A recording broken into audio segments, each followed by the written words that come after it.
Hey guys, Zoc here. So if you guys clicked on this video, then you're probably wondering why substantial difficulty is so damn hard, why you can't get any of the armory datas, all that kind of stuff, and I'm gonna explain that in this video now.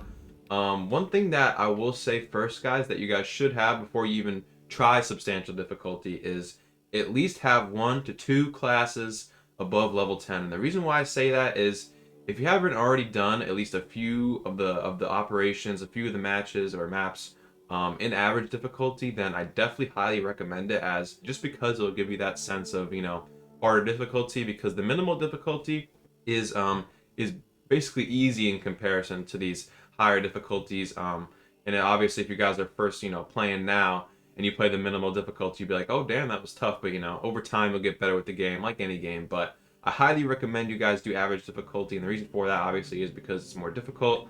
But once you guys get a level or 2 classes at least, or 1 or 2 classes to level 10, that's going to make it so, let's just take a look at my sniper because he's level 11 here.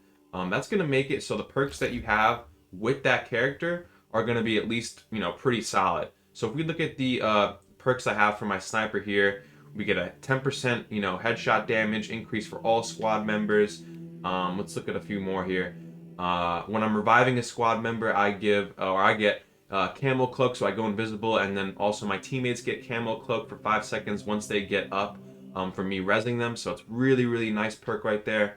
Just like perks like this, they're gonna add up and they're gonna make your experience and your survivability a whole heck of a lot better when you guys are playing these average and substantial difficulties here. But basically, once you get one character that is above level 10 that has these great perks. So once you guys have one of these characters above level 10, you're feeling more confident in the game, you're feeling like you could do the substantial difficulty, then obviously I'd make your way to the launch bay, go right here, interact with it, put it on substantial. It's already up there for me right now.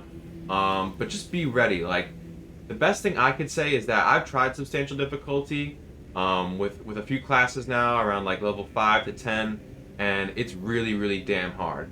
Now, the thing that is going to push you guys to actually get the substantial difficulty win is you actually have to play, with other people. Now, obviously, if you guys are playing solo, then you hop in and match with other people. Maybe they'll be on the mic. Maybe you'll be chatting with them.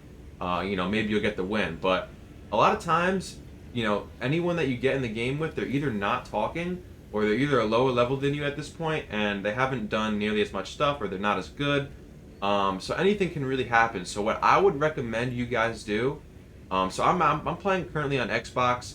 If you guys are on Xbox or PlayStation or things like that on console, I highly recommend you guys either get into a game with someone so like a friend or something like that.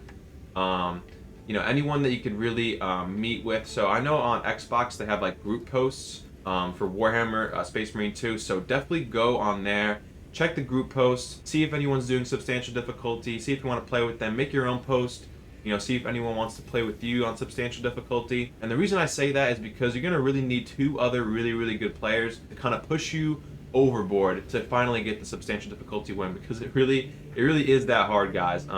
And on top of having a class, one thing I will say here again is on top of having or at least 1 or 2 classes that are above level 10 to try this difficulty with, I'd recommend that they're either sniper, heavy, or tactical. And I think that's basically just because these are basically the best 3 classes in the game here.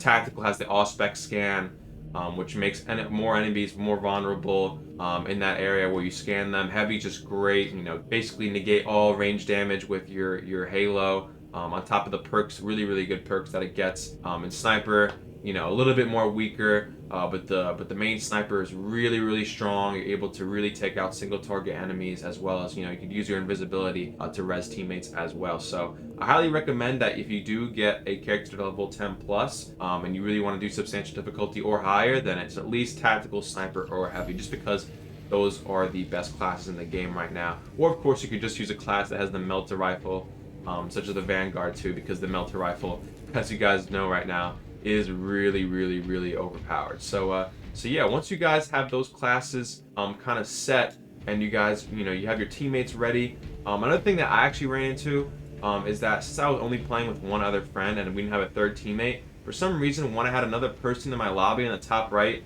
about to play with me, we couldn't find another 3rd teammate If you do solo, of course, you know, you'll be able to search and find another teammate.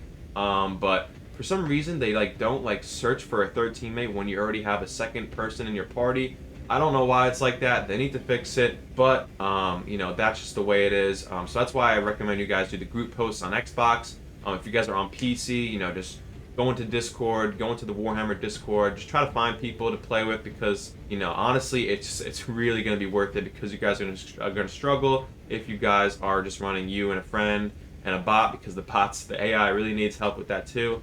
But yeah, just really try to get a friend to play with you for that third slot, guys. Alright, now guys, the last thing I will mention here on this video is how to get the Armory data.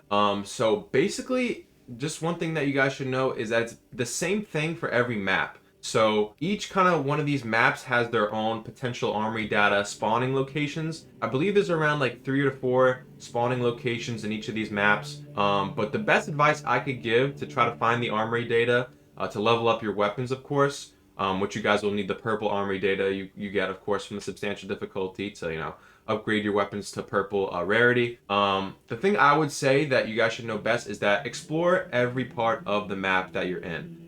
That's basically the best advice I could give. I do know a few spots. I know that in one of these, yeah, this mission right here, the Vox Liberatus, I know that there's like a few spots when you get to the area where there's like a thin line of water on the ground and you're kind of in an open area. There's water on the ground. You can either go to the left or to the right, where it's a little bit more higher up. I know there's definitely one spawn location on the left or right side that's high up there, that's, you know, not in the water section that you guys find. I know that's a part of this map.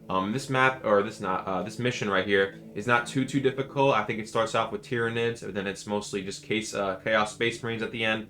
So that's a spawn location for that. But if you guys don't find one there, say if you do that in substantial difficulty, you either win the match or you lose it, but maybe you find it or something like that, or maybe having trouble with that one.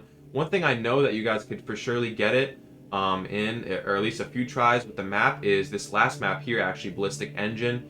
And the reason, or the way you can get the purple Armory data really quick in this one is like pretty much at the start of the mission. There's at least a chance that it could spawn, but it's called the Norothorpe, and it's basically like a big ass boss version of those motherfuckers that are come in 2 pairs that fly around and they shoot the green shit at you, those annoying guys. Yeah, there's basically a boss version of it in this map, and it has a chance of spawning at the very start of the map. So give this map a few tries, see if you can get that boss to spawn, and if you do end up killing the boss, which it's not that actually hard to take out, surprisingly. I think there's actually 2 bosses that could spawn in here, because they had a Carnifex spawn instead of the Norothorpe in this map. So if you guys are able to finish, you know, one of these bosses early in this map, then, you know, absolutely lock in, try your hardest to defeat the mission, because if you, you know, get defeated by the mission and lose the mission, but you got the Armory data, it won't count, it won't come with you, which really sucks, but, you know, it is what it is.